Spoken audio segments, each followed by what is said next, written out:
जब कबीला बनु आस के लोग उस जगह पर आबाद होना शुरू हो गए जो आज का दुबई है, उस वक़्त ये जगह सिर्फ़ और सिर्फ़ रेगिस्तान थी।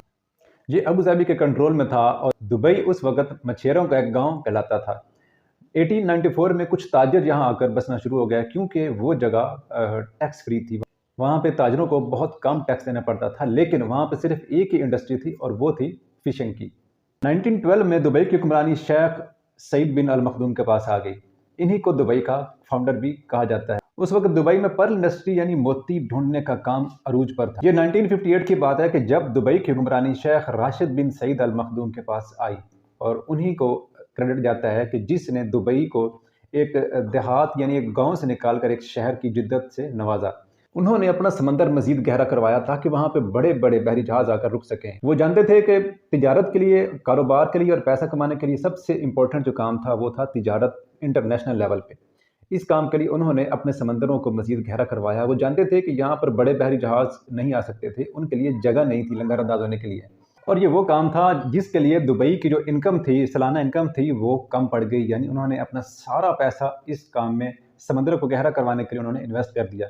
इसके लिए उनको इवन बाहर के मुल्कों से और मुल्कों से उनको कर्ज भी लेना पड़ा, क्योंकि वो जानते थे कि इससे उनको मुस्तकबिल में बहुत फ़ायदा मिलने वाला है। तब तक गोल्ड की मार्केट भी फैलना शुरू हो चुकी थी और उससे भी उनको काफ़ी फ़ायदा मिल रहा था। दुबई का हुक्मरान घूमने फिरने का बहुत शौकीन था। वो अक्सर यूरोप का टूर करता था और वो यूरोप के इंफ्रास्ट्रक्चर से बहुत मुतासिर था। ख़ास तौर पर लंदन से वो बहुत मुतासिर होता था। लंदन की जो अंडरग्राउंड उनकी ट्रेन चलती थी, उसको देखकर उसके दिल में भी एक ख्वाहिश जागती कि काश हमारे मुल्क में भी ऐसा कुछ हो सके। 1959 में उन्होंने दुबई के अंदर एक इंटरनेशनल लेवल का एक मॉडर्न एयरपोर्ट भी बना डाला। वो दुबई के अंदर बिजली की लाइंस बिछा रहे थे, वो टेलीफोन का सिस्टम वहाँ पे मुतारफ करवा रहे थे और उसको जदीद से जदीद कर रहे थे। लोग सोचते थे कि शेख फजूल में ही सारा पैसा ज़ाया कर रहा है, ये दुबई कभी भी तरक्की याफ्ता मुल्क या शहर नहीं बन सकता था। लेकिन 1966 में दुबई की किस्मत बदल गई। ये वो साल था कि जब दुबई में तेल डिस्कवर हुआ। जब तेल डिस्कवर हुआ तो उन्होंने अपने लोग बुलाए, अपने वजीरों को बुलाया, अपनी टीम को बुलाया और उनसे कहा कि मेरे पास दो खबरें हैं, दो न्यूज़ हैं मेरे पास, एक अच्छी है और एक बुरी है। उन्होंने कहा अच्छी ये है कि हमारे पास तेल निकल आया है, हम अब तेल से पैसा कमाएंगे, और जो बुरी खबर है वो ये है कि तेल हमारे लिए नाकाफ़ी है। यानी हमारी जो प्लानिंग है, हमने जो तरक्की का ख्वाब देखा हुआ है, वो इस तेल पर इन्हिसार करके हम पूरा नहीं कर सकते। ये थी दूसरी बुरी खबर। और इसीलिए इन्होंने तेल को इस्तेमाल करके दूसरे बड़े बड़े प्रोजेक्ट्स को बनाना शुरू कर दिया है। उन्होंने दुनिया भर से आर्किटेक्ट और इंजीनियर्स को बुलाया और उनको दुबई की तमीर नौ पर लगा दिया। 1979 में दुबई में एक बुलंद और आलीशान इमारत भी बनाई गई। ऐसे बहुत से प्रोजेक्ट और भी शुरू थे जो तकमील के मराहल में थे।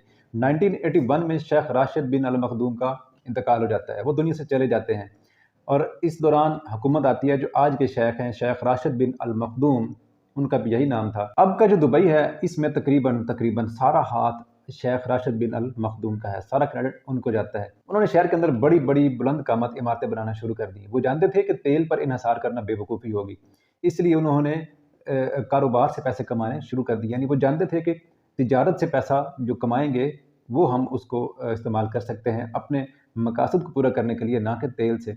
आज भी दुबई की इकॉनमी का सिर्फ 1% तेल से आता है और 99% उनको तिजारती सरगर्मियाँ मुहैया करती हैं। उन्होंने दुबई में ऐसी ऐसी चीज़ें बनाना शुरू कर दी कि जिसको देखकर दुनिया की नज़रें दुबई पर गड़ना शुरू हो गई। लोगों का सारा रुझान दुबई की तरफ हो गया। जैसे कि बुर्ज खलीफा, दुनिया की बुलंद तरीन इमारत बना डाली। दुबई मॉल बना डाला जिसका शुमार दुनिया के आलीशान मॉल्स में होता है। ज़बरदस्त आलीशान बुलंद कामत उन्होंने होटल्स बना डाले और तो और उन्होंने आर्टिफिशियल आइलैंड भी बना डाला। और दुबई इंटरनेशनल एयरलाइंस भी इसका एक हिस्सा थी। दुबई में बहुत सारे जोन्स ऐसे हैं जहां पे आपको टैक्स में बहुत ज़्यादा छूट दी जाती है और यही वजह है कि दुनिया के जो ताजर लोग हैं, बिजनेसमैन कम्युनिटी है, उनका रुख दुबई की तरफ ज़्यादा है। दुबई में हर वो सहूलत मौजूद है कि जो दुनिया के बिलियनर्स को अपनी तरफ खींचती है।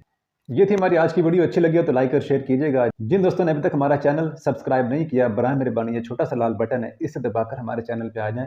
इससे भी आपका कोई नुकसान नहीं होगा। वंस अगेन, अच्छी लगी वीडियो तो लाइक और शेयर कीजिएगा।